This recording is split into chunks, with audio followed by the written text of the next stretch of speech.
Tonight on Nova. He was buried alive and he's howling, he's screaming. In the heart of Central Asia, ancient bodies offer puzzling clues. They say that they had red hair, bluish green eyes. It's a European type of person. What became of their lost civilization? Oh, God, amazing. Nova takes you where few outsiders have ever gone to unearth the secrets of the mysterious mummies of China.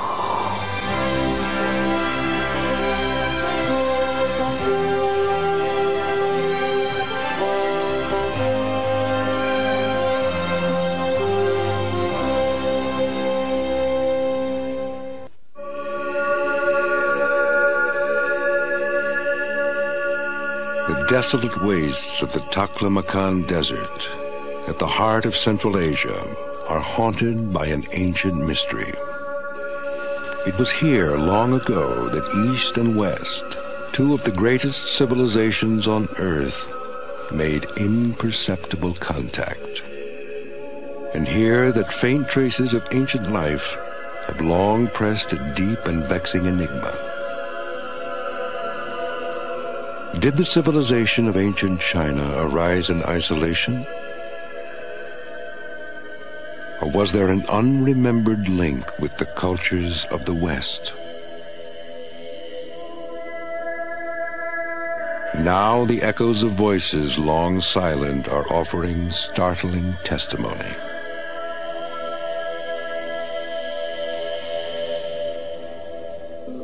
Like other detective stories, this one begins with a dead body.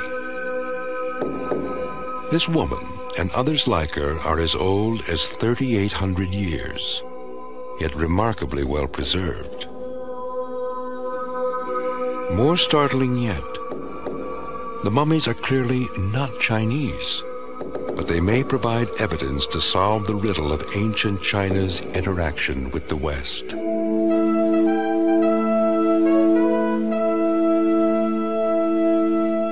An expedition is now setting out into the Takla Makan, headed far across the dunes and deep into a long-lost past.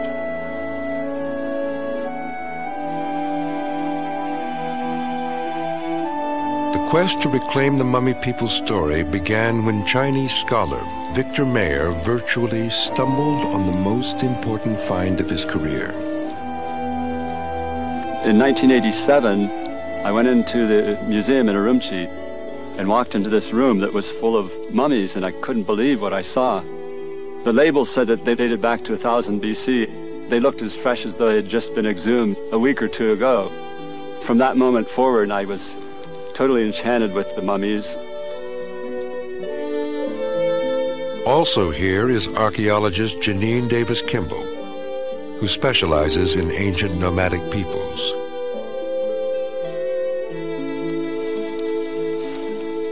Charlotte Roberts, forensic anthropologist, will be helping to decipher the ancient remains. The mummies are rarely made available for outside scrutiny.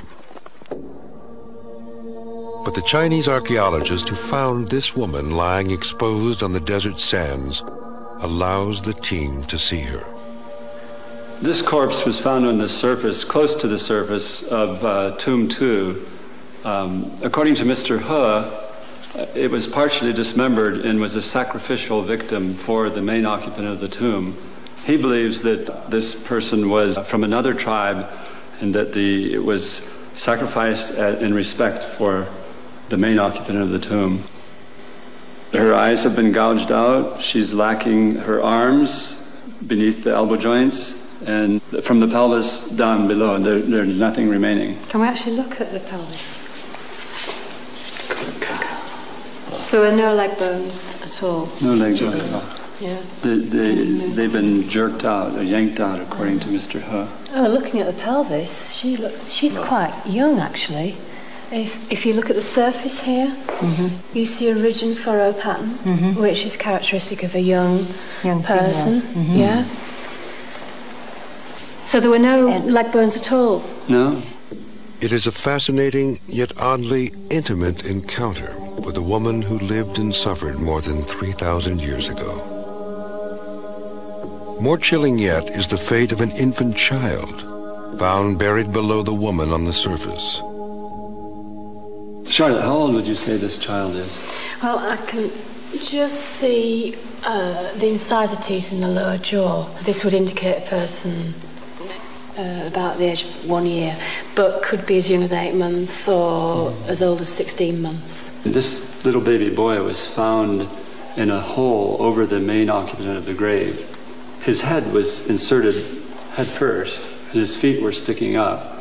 So, according to Mr. He, he was buried alive, and that he's howling, he's screaming.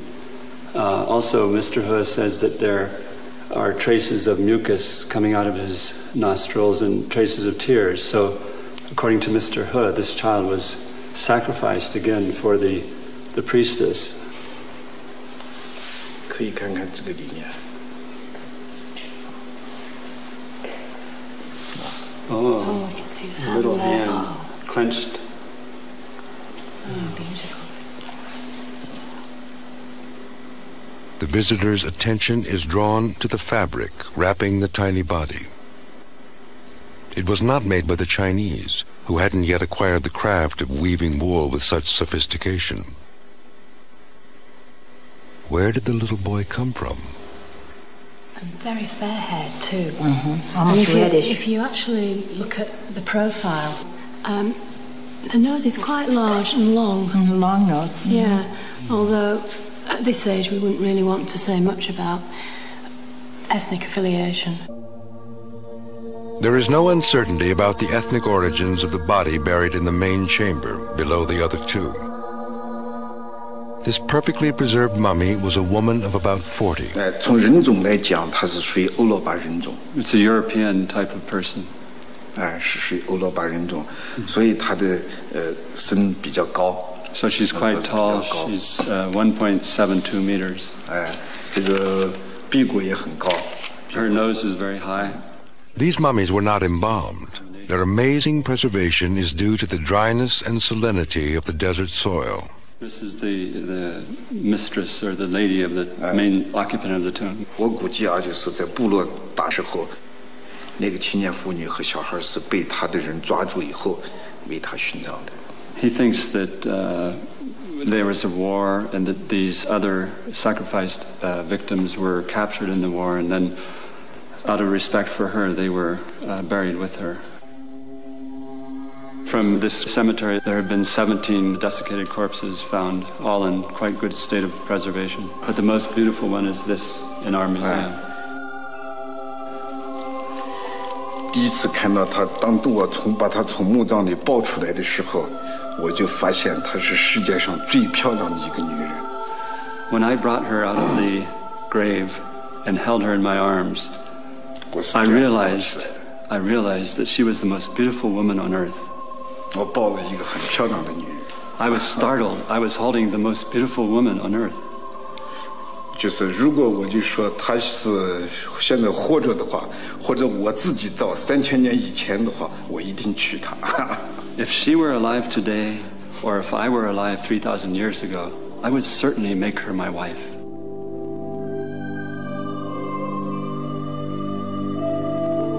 But how could a Chinese man like Mr. He have met a blonde woman 3,000 years ago? According to many scholars and predominant Chinese belief, China's civilization was essentially evolving in isolation from the West.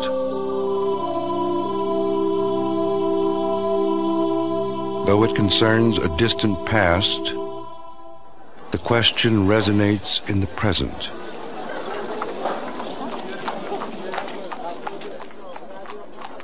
Most of the people who dwell in China's westernmost regions don't look especially Chinese. Many of these people, known as Uyghurs, don't think of themselves as Chinese either.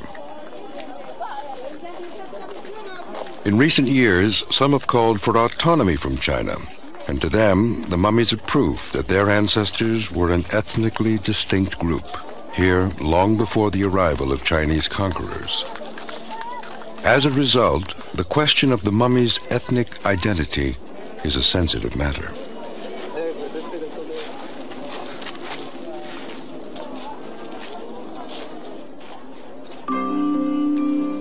No one disputes that eventually China's isolation was broken, and a lively traffic in commerce and culture flowed between East and West.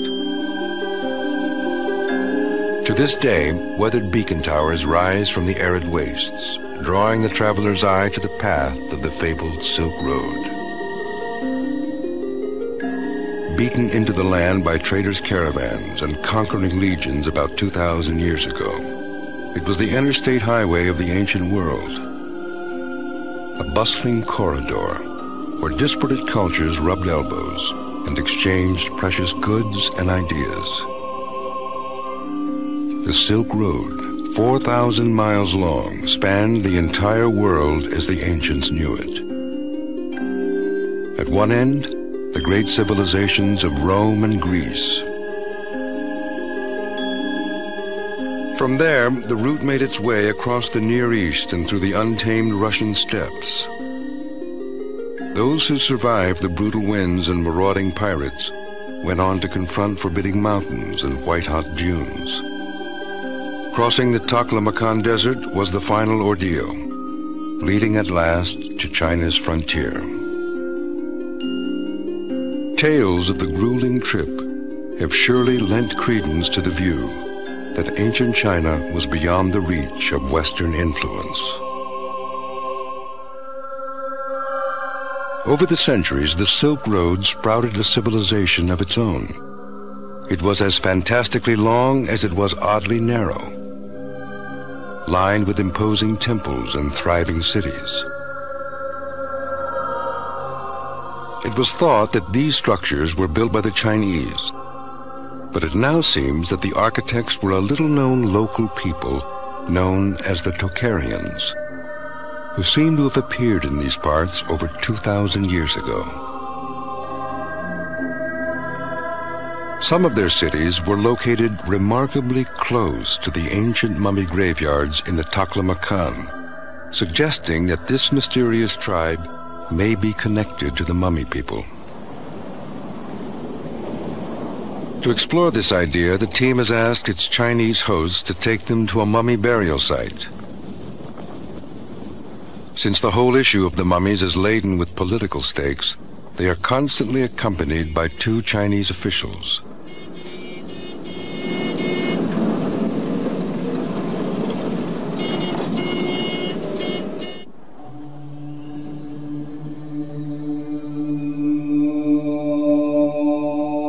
The cemetery outside the oasis village of Wupu has already yielded many mummies.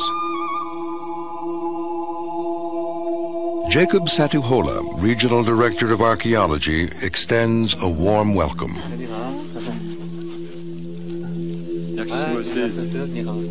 Then he explains that even though the central government has forbidden any more mummy excavations, he will make an exception. In the interest of international cooperation, he allows them to dig up a grave.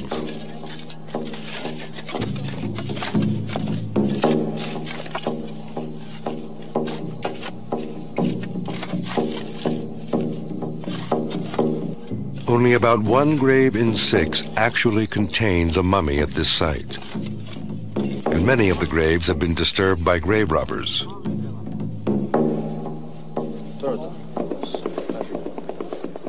Victor senses this one has not been spared. There's no question in my mind that the grave had been disturbed. The timbers covering the roof of the grave were inverted from their normal position. There were no reeds or branches or other materials to cover over the grave that would prevent the sand from falling down into the chamber.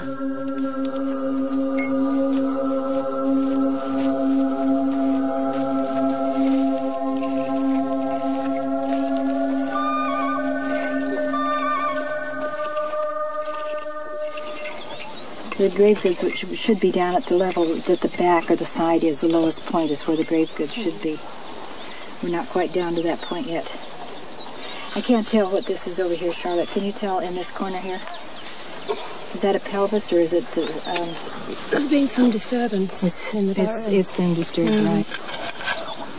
There's something else coming out there as he's brushing.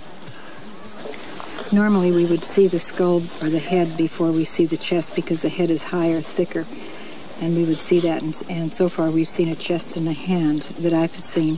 Charlotte may and a see bit of a forearm and part of a leg. But that's about all we can see at the moment.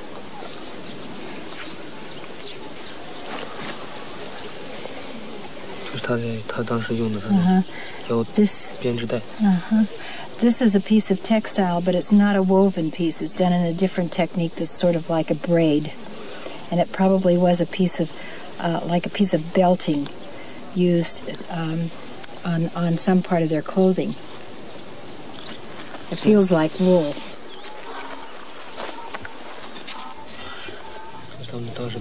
Oh, yeah, this is wool that's been spun. Sheep wool, spun into yarn. And let's see, is it woven? No, there's no weaving on it yet. It's just twisted. For a moment, a scrap of wool distracts the visitors. But Victor suspects something is amiss. Peering down into the grave, I saw fungal growth on the corpse, which would indicate that it had probably previously been located elsewhere than in that grave.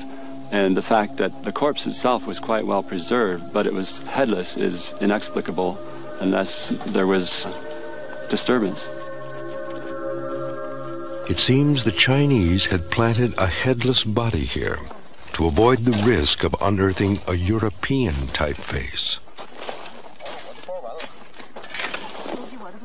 They may not have anticipated that the visitors would explore other avenues in their search for clues to the origins of the mummy people. Victor, once again, has unearthed a major find without having to dig at all. In an obscure local museum, he finds two mummies from the cemetery. An adult man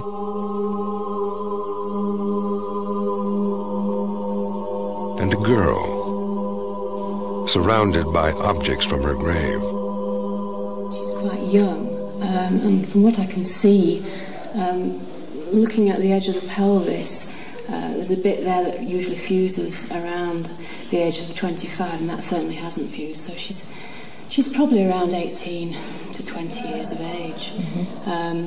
If you look at her face, she's got a pretty flat face and high cheekbones, a short nose which isn't very protruding. And she looks very similar to people who live in this area today, although we notice she's got an overbite. If you look at the teeth, you see the teeth. Yeah. Usually many people in this area have an edge-to-edge bite, and she has got an overbite, So which tends to be more European in nature.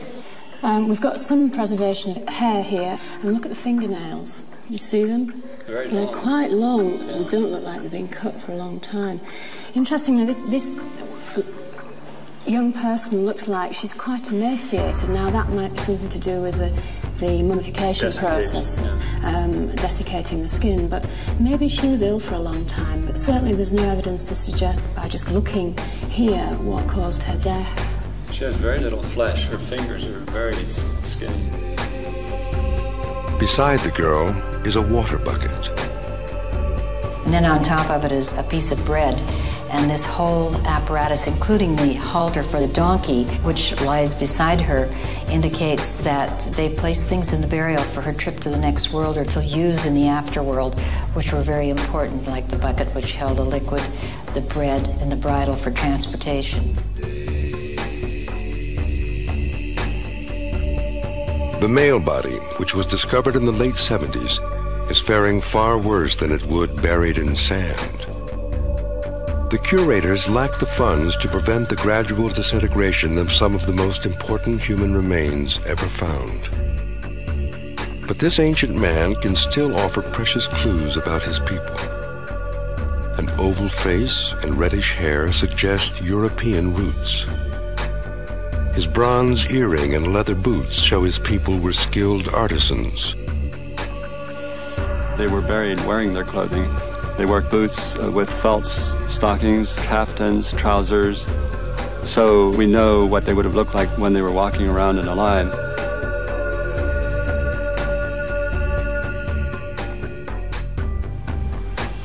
The objects they cherished in death begin to create a picture of the mummy people's lives.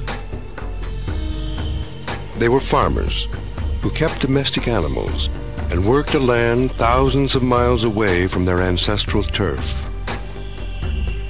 This is a food item for the local people, and it's made from barley, and they came in many different shapes. So it's in effect bread? Bread of some sort. And you'll notice the curvature on this piece of bread. 这是呢是一件丝竹木盘，这个呢我们也是在墓葬里头发现的。 A wooden basin with legs on the bottom. 它是一种盛器，就是生活用具。It's a vessel for daily use. Yes, it's a vessel for daily use, but it's also placed in the burial, and could have held bits of food or intended to hold food for use in their next world also. Noted archaeologist Wang Bin-he found further evidence. We even found some farming tools. The woolen and leather clothing came mainly from sheep, so they must have had quite large flocks. Handicrafts were also well developed. For example, they could make clay pots.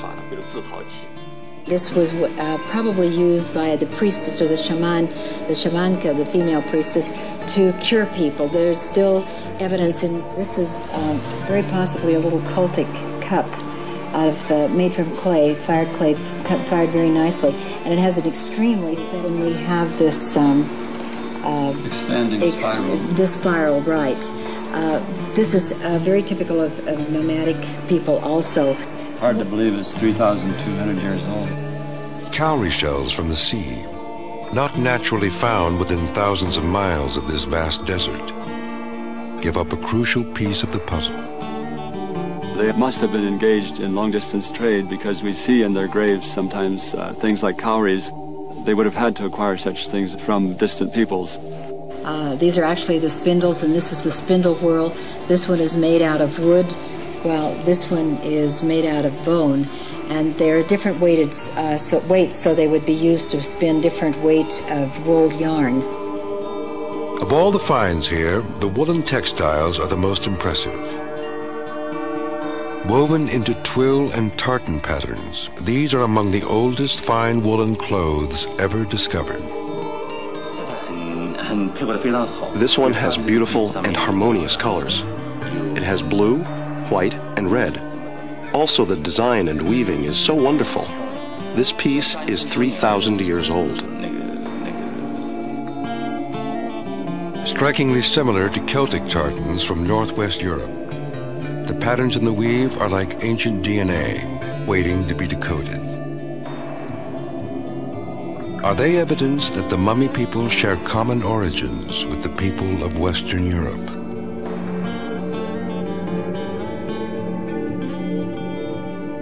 Scientific reconstruction of the heads of the mummies produces a face that strongly resembles ancient Celts and Saxons.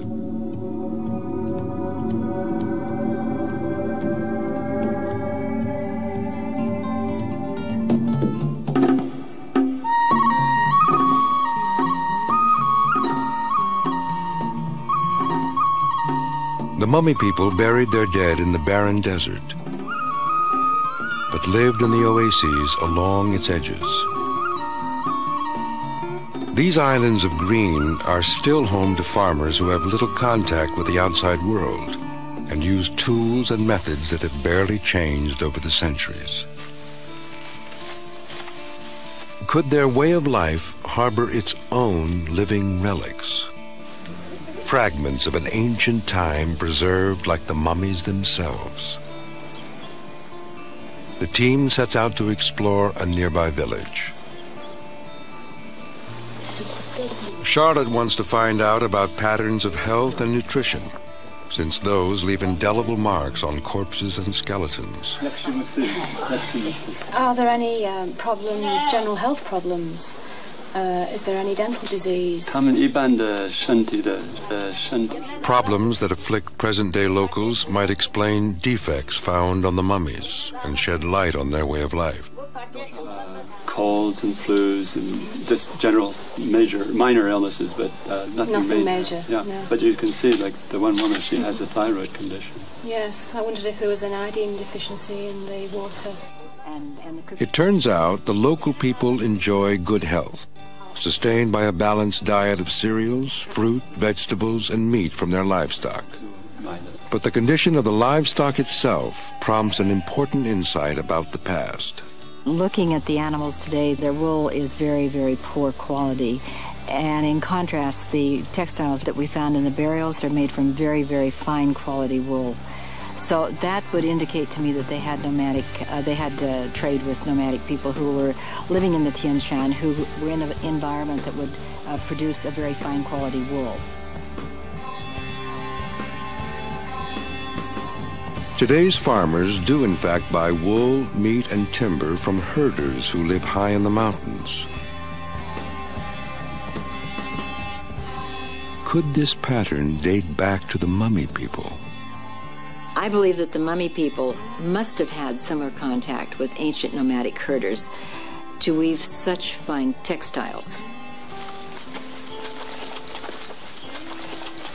There's a lot about this cart that looks like very ancient remains that we found. The ways of the living echo those of the past. The Mummy people, like the people of the Russian steppes to the north and the west, used donkey carts similar to those found here today. There's a piece of wood in one of the burials. It's almost identical with these pieces here. The changeless nature of their design is revealed by these artifacts found in their graves. The Mummy people used the wheel long before it was known in China, and may have played a role in introducing it to Chinese civilization.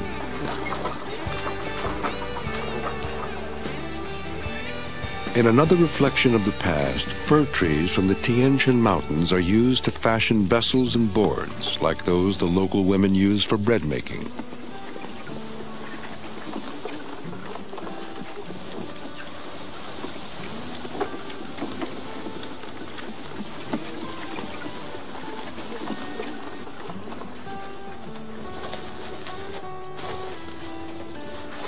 When we were working at Wupu at the graveyard, we found a similar bowl, smaller in size, but made with the identical techniques.